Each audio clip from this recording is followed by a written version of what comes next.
Lionel Scaloni আগে থেকেই আভাস দিয়েছিলেন এই ম্যাচটা আর্জেন্টিনার জন্য কেবলই প্রস্তুতির মঞ্চ।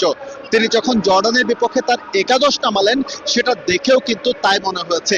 দলের গুরুত্বপূর্ণ ফুটবলাররা ছিলেন মাঠের বাইরে, তার পরিবর্তে বি টিমকে তিনি খেলিয়েছেন, তারাও কিন্তু দুর্দান্ত করেছে। স্পেশালি যদি বলতে হয়, জিওভান্নি লো সেলসোর কথা শুরুতেই একটি স্কোর উপহার দিয়েছিলেন, যদিও পরবর্তীতে সেটা অফসাইডের কারণে বাতিল হয়, কিন্তু 19 মিনিটে তিনি কিন্তু দুর্দান্ত একটা ফ্রি কিকে আর্জেন্টিনার গোলটা ঠিকই আদায় করে নিয়েছেন।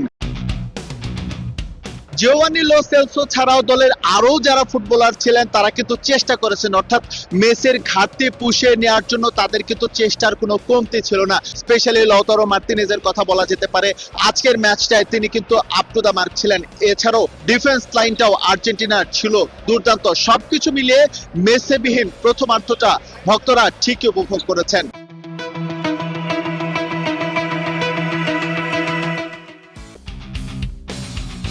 দ্বিতীয়ার্ধে খেলতে নেমে আর্জেন্টিনা একটি গোল হজম করলেও ভক্তদের হতাশা ঘুচে যায় যখন লিওনেল মেসি মাঠে নামেন। মেসি মাঠে নামার পর থেকেই কিন্তু আর্জেন্টিনার খেলার প্রাণ ফিরে পায় এবং এই এটিএনটি স্টেডিয়ামে তৈরি হয় এক উন্মাতাল পরিবেশ।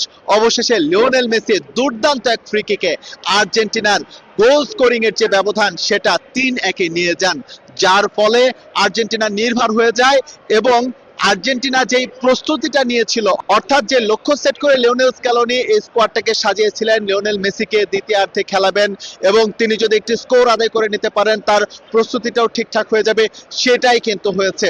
তাই লিওনেল মেসি অল্প সময় মাঠে থাকলে পরেও কিন্তু ভক্তদের এতটুকু আক্ষেপ ছিল না এই ম্যাচ দেখে। মোটা দাগে বলা যায় রাউন্ড অফ 32 শুরু করার আগে প্রস্তুতির 16 কলা সেরে নিয়েছে টিম আর্জেন্টিনা। এর ধারাবাহিকতা নিশ্চয়ই তাদের রাখতে হবে নকআউট পর্বে, তবেই হয়তো এক একটি করে ধাপ অতিক্রম করে বর্তমান বিশ্ব চ্যাম্পিয়নরা এগিয়ে যাবে ফাইনালের মঞ্চে। এটিএনটি স্টেডিয়াম থেকে এস এম ইকবাল, সময় সংবাদ, ডালাস, যুক্তরাষ্ট্র।